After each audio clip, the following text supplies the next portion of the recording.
Alright. Maridadi. Pozi tena pozi kimisha, na kisha hatimaye basi moja kwa moja tunakuja kulianza picha letu sara kama hiyo. Tunakuingilia hapa basi upande wa New Mexico. Upande wa Mexico hapa basi bila shaka pale kuna kikosi fulani cha wana astronauts, yani watu ambao basi wanachunguza hali ya hewa na kadhalika. Wakiongozwa hapa basi na Professor Dr. Eric, hali kadhalika bishi na Dr. Jane, na punde si punde basi msaidizi wake Dr. Jane kwa jina la Daisy, wale kwa gara za nyawa hizi. Lakini Dr. Jane ameweza kumuita hapa basi bila shaka pale huyu profesa kumuonesha kuna jambo fulani ambalo limekuwa likitendeka hapa sehemu fulani upande wa kaskazini magharibi mwa kusini mwa mashariki mwa Mexico. Mwanzo amekuwa akifanya utafiti ambao hapa basi kulingana na uchunguzi ambao anafanya ni kana kwamba hapa basi bila shaka pale venye tu watu wanaamini kule juu ni mawingu na kadhalika. Hapana, yeye hapa basi bila shaka pale anataka kuoneshana kabisa hapa basi bila shaka pale kuna jambo fulani linatendeka. Unaona, yani kule juu apart from mawingu, apart from basi planet, lazima kuna watu wengine wanakaa kule upande wa juu. Hicho ni kitu ambacho basi bila shaka pale amekuwa akijaribu kuchunguza. Mwanzo wakati mwingine anaona kuna mambo yasiyo ya kawaida kabisa. Unaona? Ndio sababu akamuita basi huyu Professor Dr. Eric kutoka United States of America kuja hasa bila shaka pale makasa hapa huko upande wa New Mexico. Lakini punde wakati wanaendelea kufanya utafiti na nyakati ni usiku. Wakati wanaendelea kufanya ule utafiti hapa basi walistukia nini? Kulichomoka kimwangaza fulani. Sasa ikabidi wahepe live and direct, ibidi wahepe chasha. Cheki maneno. Wahepe. Ni usiku na bado wana record. Kulichomoka kimwangaza fulani, lakini kidogo vya mbele yao kimwangaza kikaanguka. Kisha right on time. Kupita kwa kile kimwangaza stara kama hiyo, wakasikia wamegonga kitu. Cheki.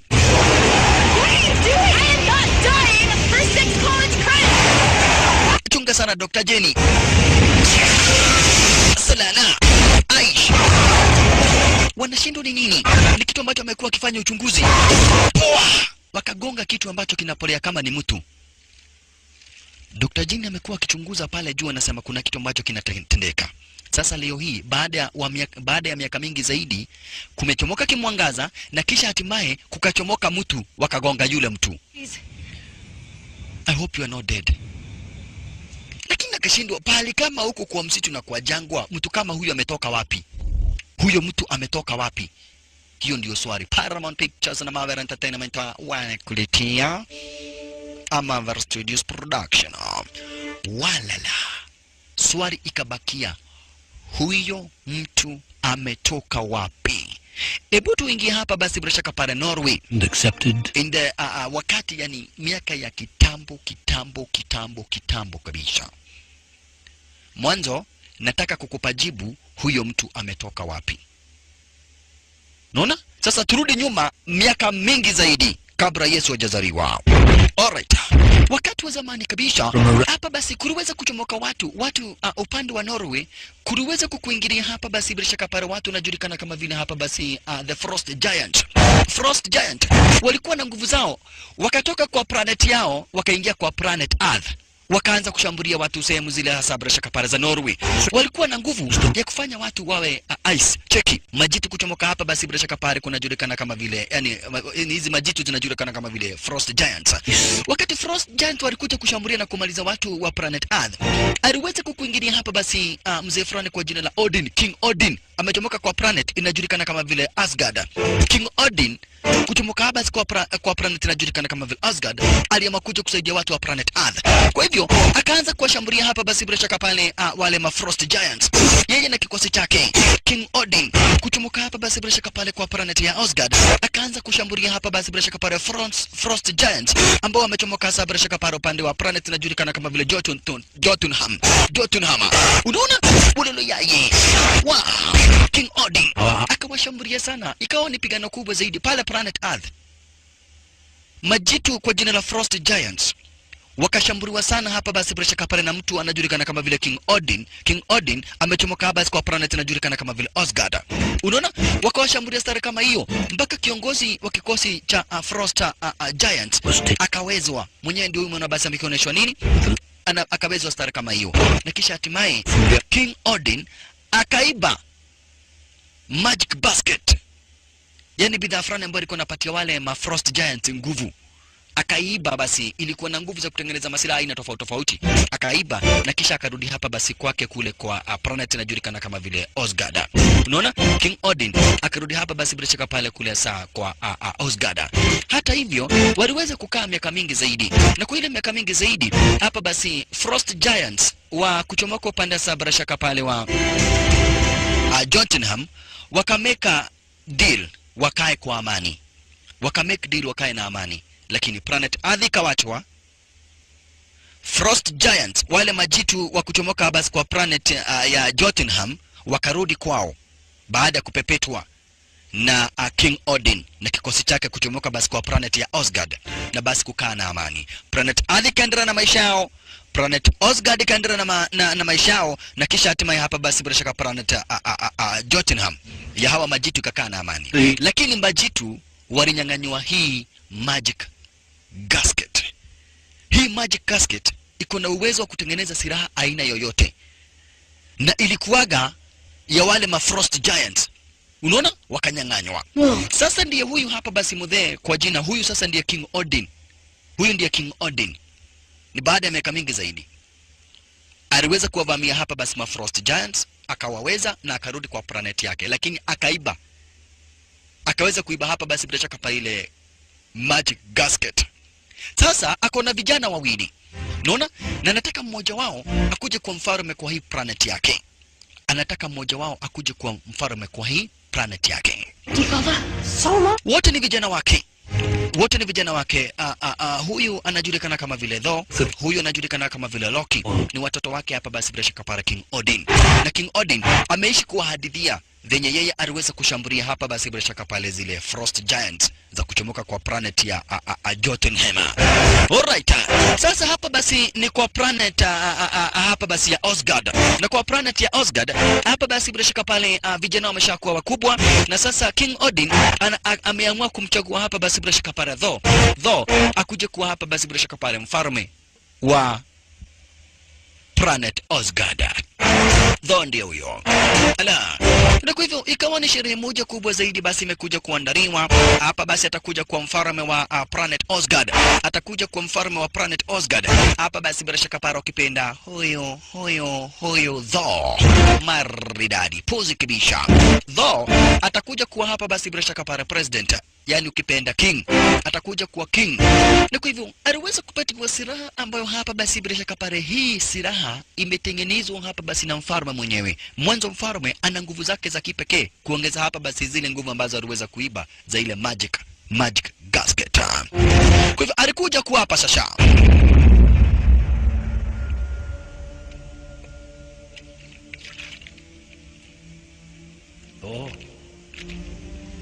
Thor,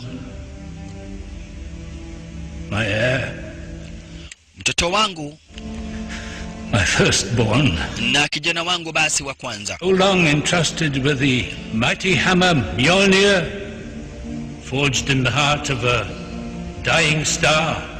Akamwambia hii silaha imetengenezwa na nguvu za spirit ya babu yangu, spirit ya babu ya babu ya babu yangu, na spirit ya babu ya babu ya babu yangu. Kwa hivyo nakupa nguvu za kipekee kabisa. Hiyo hammer, hiyo silaha is a spiritual weapon. Na hii spiritual weapon ninakupatia mwanzo, nataka ukuje kuwa mfalme wa Osgard. Ni silaha ambayo ukuwa nayo utaweza kukonka planet zozote zile hapa ulimwenguni. Alright. Kumbe wakati ambapo kijana wetu anakuja kuapa, wakati Thor anaapa, kuliweza kukuingilia majangili. Kuliweza kukuingilia basi majangili, yani wale ma Frost Giants kuchomoka kwa planet ya Jotunheim wale kuingilia. Ndio hao kwenye territory hapa basi bila shaka pale za huyo mfalme King Odin. Na ni wakati King Odin anataka kumwapisha hapa basi bila shaka pale Thor akuje kwa mfalme wa high planet hapa basi bila shaka pale ya Osgard. Ambition and to pledge yourself only to the good of the realm. I swear! And on this day, I, Odin All-Father,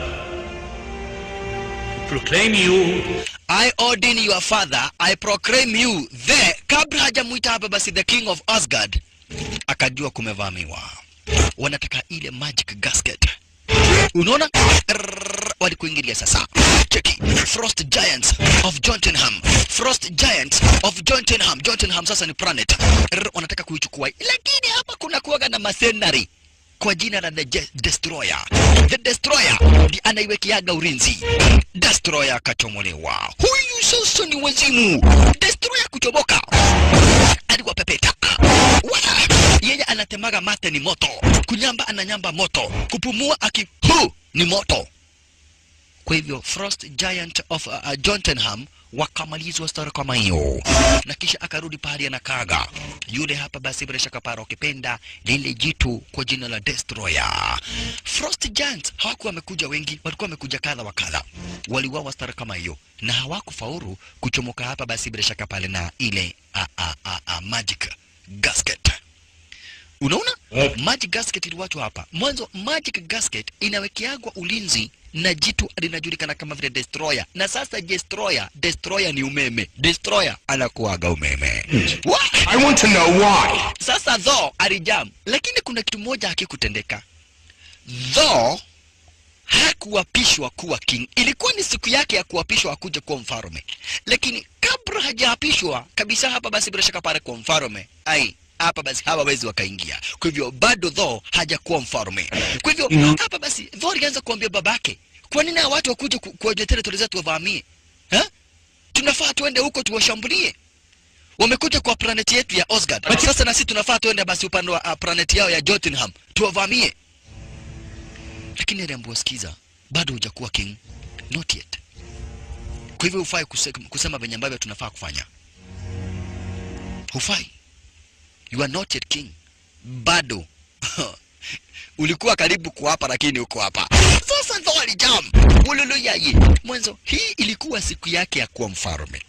Lakini alibakisha hata sio kidogo, hata sio kido, alibakisha Juu unajua kuna kubakisha kidogo, kuna kubakisha kido, kuna kubakisha Sasa yeye alibakisha kuwa mfalme, lakini hakutoboa. Day of trial. Sasa brother yake alikuja kwa jina la Rocky. Kamwambia nani huyu anaweza haribu hapa basi deal yangu hivyo. Brother yake kamwambia yenyewe hawa watu ni kucheza na wewe. Waliweza kukuingilia hapa basi bila shaka pale pia hawa warriors watatu. Manze kwa jina la Sif, halikadhalika Bishi na wengine kama vile Voltage, Fandol na Hogan. Hawa basi they are the three warriors plus manze kwa jina la Sifa. Walikuingilia. Sasa naye Rocky alimwambia sikiza brother, hawa watu wamecheza na wewe. Siwakute. Bas, wewe wa wajira, wewe sasa ni umeniambia. Kamwambia ndio lakini lazima waambie daddy. Kamwambia yenyewe hapa basi king hawezi kukubali. Na mtazamaji nataka ushike vizuri zaidi. Loki ndiye amemwambia Thor aende awakute hawa hapa basi bila shaka pale ma Frost Giants kwa planet yao ya Jotunheim. Juu wamecheza na yeye na wameharibu siku yake. Loki ndiye amemwambia. Kwa hivyo naye Thor juu ako na machungu. Ya kwanza ako na machungu, hawa Frost Giants wameingia kwa planet yao. Machungu ya pili, hawa Frost Giants wameharibu siku yao. Naona wameharibu siku yake ya kuwa mfalme. Twendeni upande wa Jotunheim. Sasa kutoka kwa planet moja hadi kwa planet nyingine kuna bidhaa fulani unatumiaga inajulikana kama vile wormhole ama ukipenda Bifrost. Unaona? Bifrost bridge ndicho kitu ambacho kinatumiwa kutomoka kwa planet moja hadi kwenda kwa ile planet nyingine. Alright. Kwa hivyo walikuja hapa basi bila shaka pale hadi kwa Bifrost bridge. Check maneno. Bifrost bridge ni kifaa ama chombo fulani ambacho basi huaga inatumiwa hapa basi bila shaka pale kwenda kusafiri kutomoka kwa planet nyingine hadi kwa ile nyingine. Ile wao hii planet yao inajulikana kama vile Odin. Nao hapa basi ma Frost Giants wanapanda kwa planet inajulikana kama vile hapa bila shaka pale Jotunheim. Sasa walikuja wakapata huyu mniga kwa jina la Heimdall. Heimdall ndiye mlinzi. Unaona? Kwa hivyo Rocky alikuja kumwambia manze tunataka kusafiri. Lakini jamaa yetu alikuja kumwambia sio ruhusa naomba. Usiambie mtu yoyote. Lakini kamwambia hata mimi nataka kujua hawa watu walipitia wapi. Juu hii mimi najua hii tu ndio njia ya kuingia huku. Sasa nashindwa sana. Hawa hapa basi ma Frost Giants walipita wapi? Huyo mlinzi anashindwa sana. Ma Frost Giants walipita wapi? kuingia huku basi upande wa Osgard. Mwanzo yeye ndiye mlinzi na hakuona mtu yoyote akipita. Unaona? Kwa hivyo pia yeye angependa wakutwe. Angependa sana basi bila shaka para waende wavamiwe ili waseme kwanza basi bila shaka para walipita wapi. Lakini hata hivyo elewa wanaenda bila idhini ya mfalme King Odin. Na wakasema King Odin asiambiwe. Alright. Sasa hivi ndivyo hapa basi bila shaka para ile Bifrost Bridge inakusafirisha. Hivi ndivyo Bifrost Bridge inakusafirisha. Kuchomoka hapa basi bila shaka para kuchomoka kwa hii planet hadi kwa ile planet nyingine. Bifrost Bridge hivi ndivyo ambavyo basi bila shaka para ukipenda inakusafirisha sasa. Bifrost Bridge hivi ndivyo inakusafirisha. Cheki. Hivi ndivyo ambavyo basi bila shaka para inakusafirisha. Unaona? Inazunguka stara kama hiyo. Na hii Bifrost Bridge ni hatari, mwanzo pia ni silaha. Na iko kwenye hizi territory zake hapa basi King Odin, yani kwa planet ya Osgard. Alright. Cheki design sasa mnasafiri, tazama. Wakasafirishwa. Why? Na wakaambiwa hii Bifrost Bridge inataka kukaa ikuwe imefungwa, mwanzo pia ni silaha. Mbali na kusafirisha watu, inakuwa silaha. Cheki. Sasa wanasafirishwa kutoka kwa planet moja hadi ile planet nyingine. Wakachomoka kwa Osgard hadi kwa Jotunheim. Washalala. Walifika. Wamefika sasa kwa planet ya wana Frost Giant. Yani hapa basi wale watu wanakaa huko kama venye watu wenye wanakaa kwa planet Earth wanaitwa binadamu. Sasa nao watu wenye wanakaa kwa hii planet ya Jotunheim wanajulikana kama vile Frost Giant. Unaona? Sasa wamefika kwa wana Frost Giant. Kwa wana Frost Giant planet yao ndio inajulikana kama vile Jotunheim. Alright. Wamefika sasa upande wa Jotunheim. Wanataka revenge. Mwanzo hawa wana Frost Giants walikuingia kwenye territory. Waliingia hapa basi bila shaka pale kwenye planet ya Osgard. Na wakajaribu kuiba Magic Gasket. Yenye walinyang'anywa miaka mingi sana yenye imepita. Walinyang'anywa miaka mingi sana yenye ilipita baada ya kushambuliwa. Alright. Sawa sawa. Waliweza kufika basi na wenyewe ndio hawa. Wanataka kwanza kiongozi wa hawa wana Frost Giants, kiongozi wao wanajulikana kama vile Rufe. Wamesha kuingilia tayari, cheki maneno. Wamesha kuingilia tayari, cheki maneno. Walala. Washalala. Cheki maneno. Frost Giants. Where are they? Hiding. Sif ndiye huyo. Cowards always do. Though anasema hawa watu ni waoga. Lakini kidogo hivi walianza kusikia Rufe akibonga.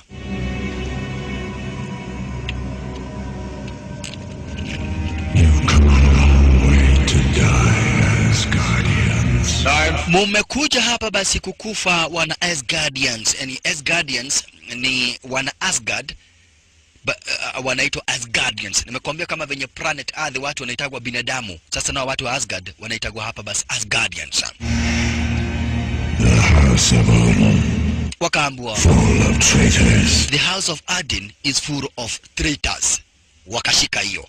Wakaambiwa kwenyu kumejaa wasaliti. Huku anaulizwa mliingia kwetu namna gani? Wakaambiwa kwenyu kumejaa wasaliti. Na wakaambiwa nataka mjue hapa basi bila shaka pale King Odin ni mwizi. Ameiba vitu mingi sana zangu. Sasa wakashindwa King Odin. Nelo sasa King Odin ndiye babake tho. Kaambiwa King Odin ameiba vitu mingi sana zangu. Lakini all the same heri muende mwanzo mtakufa. Cheki. Mikono inatengeneza silaha. Silaha ambayo hapa basi bila shaka para ni silaha ina barafu. Loki akamwambia jamaa wetu manzetu hepe. Place, brother. Tuja kuja hapa kuhepa, brother. Will unleash. Run. Hepeni wakati mko na nafasi ya kuhepa. Now, while I still allow it.